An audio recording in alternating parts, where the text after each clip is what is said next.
Oh, hello, North American. I am for Korea.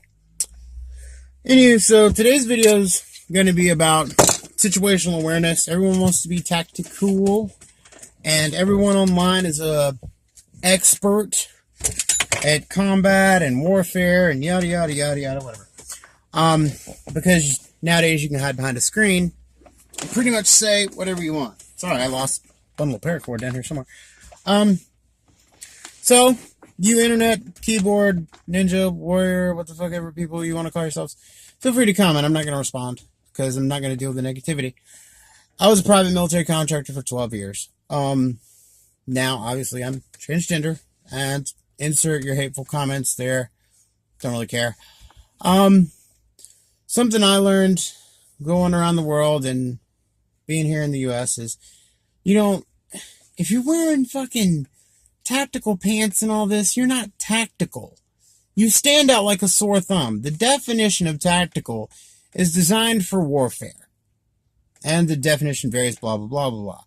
Well, here's the thing. If you're stateside, sorry, I got my lips peeling. The weather's changing. If you're here stateside, perfect example. You're going to Walmart, okay? Look at what most people wear. Usually jeans, t-shirt, here where I live, it's like Little Mexico, so there's a lot of cowboy boots and big buckles and, lots of makeup on the girls and bandanas and tattoos and big 13s on their faces. Anywho, you get what I'm saying. But we call it Little Tijuana here. But if you want to blend in, walking in some fucking 511s with a button-up polo, you know what I'm talking about. Yeah, you little wannabe contractors. I'm fucking with you. You know what I mean? And some combat boots, that doesn't really blend in. First of all, it screams either you're a cop or you're some sort of paramilitary person. But you're not blending in, which means if some psycho came in, you're standing out. Think about it. A band t-shirt, some jeans, and a jacket. Because it's starting to get winter, like a light flannel or something like I'll usually wear. It's pretty warm today, so I'm wearing, tank top. But blending in is part of being tactical. Think about ninja back in the day, which ninja is not a real Japanese word, but I'm sure internet warriors have 5 million things saying that I'm wrong, even though I know what I'm talking about. You're not going to get close to the emperor or his soldiers dressed in all black. You're getting a lot closer looking like a farmer, looking like a geisha, looking like, a minstrel, someone out there just with puppets amusing people. So if you're trying to blend in for some psycho coming in with an AK trying to kill people, okay, and now that YouTube and Facebook have blatantly breached the First Amendment, I am in no way condoning or propagating the buying or use or procurement of firearms. So there you go to that. If you want to get close to this shooter, it's better to look like one of the sheep. It's better not to present yourself as a sheepdog or one of Odin's wolves, because I think the term sheepdog is pretty stupid, but that's a personal prerogative and to each their own. I'm a wolf of Odin. I'm a predator of predators. I happen to be a protector of the flock only because I just am, That said, if you look, perfect example, you're wearing some fucking multicam, and you've obviously got Kevlar on under your shirt or your jacket, or you're printing your firearm, I carry this everywhere with me. And no, it's not cleared at the moment, because if you don't carry with one in the chamber, I really don't feel bad for you. In fact, you ask for everything you get. And we can get into statistics and time frames and all that. If you're not prepared to dump as soon as you pull it, then you're kind of asking for trouble, because the bad guy's locked, loaded, and odds are he doesn't have a safety on either. So every second you can shave off to get that first shot off is basically keeping your ass and the ass of those around you safe. And I know the internet warriors will say I'm wrong and I don't know what I'm talking about. Go for it. You want to blend in. Standing out is either going to make you a huge target or make it a lot harder for you to break contact and circle around or do what you need to do to protect people. So if I'm wrong, feel free to say what you want, but I know I'm right based on personal experience and having to deal with this. To those of you who already know this wasn't directed at you. Except for the 5'11" and polo, but you know who I am and I'm fucking with you because, you're my brother and I love you.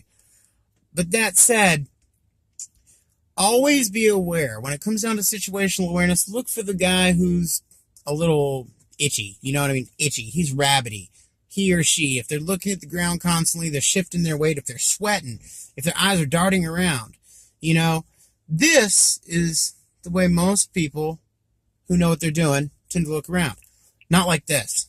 That's a bad sign. Okay?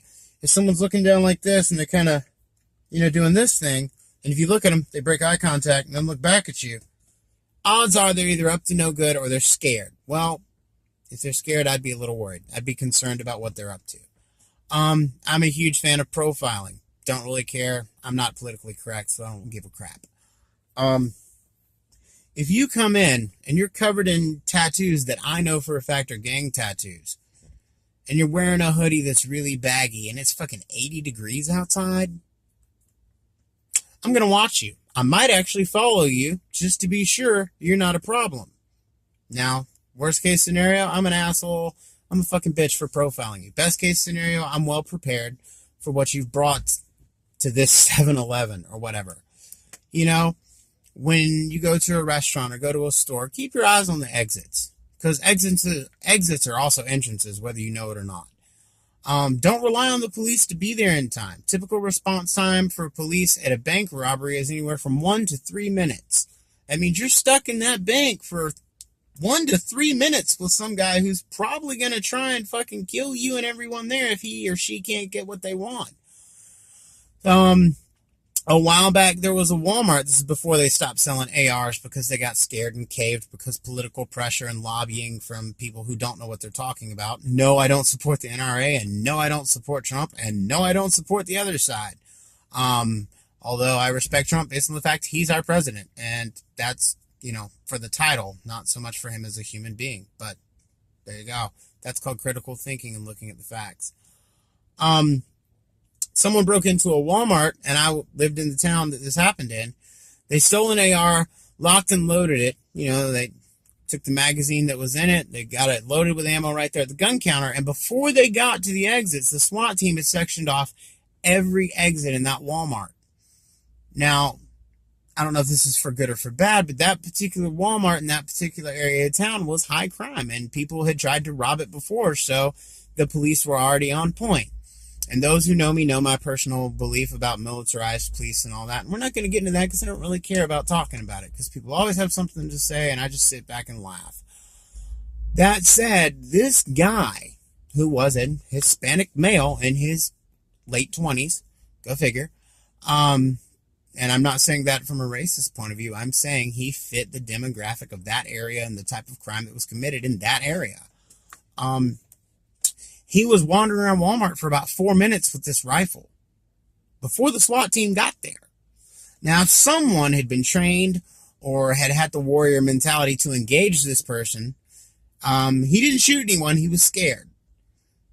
But the point is, he had a locked and loaded weapon, whether it was an AR-15 or a, Remington 700 or, a 1022 or a pellet gun. It doesn't matter. He could have done a lot of damage. SWAT team got there. They took him down. Everybody was fine. Nobody was shot. Nobody was killed. He was good. They're good. Everybody was fucking happily ever after. The principle of the matter is you are the first responder. If you decide to carry a handgun or a rifle or a shotgun or whatever you carry, if you carry a knife or a baton, you are the first responder. And by carrying this, you should, you don't have to, but be moderately trained in the use of it, whatever it is, because it's not just your safety. By carrying a weapon, you're signing a contract that you know how to use it, because if someone takes your gun from you and starts shooting people in the store you're in, that's your fault. It is 100% your fault because you were not trained in weapon retention. You were not trained in situational awareness. You were not trained in observing people and being spatially aware. And these are all things you can ask anyone who knows me. If you come up and even try to grab my gun or my knife, you're the first one to hit the ground. It's a guarantee. It's 100%. It's never going to fail. Plus, the type of holster I typically wear when I open carry is a Serpa holster. It's a level 2 holster. And people are like, oh, you'll shoot yourself. I've trained with this holster for 4 years now. I've never shot myself once because I have good trigger discipline. I'm also conditioned into knowing where my fucking hand needs to be on my firearm at all times. My conceal holster is nothing more than a smooth piece of leather. All I have to do is lift my shirt or drop my jacket off my waist. You need to know how to operate and manipulate, clean, and repair whatever you have. I don't care if it's a knife. You need to know how to carry it, how to use it in a self-defense scenario, how to use it in an attacking scenario if you're going to ambush this guy who's trying to kill people.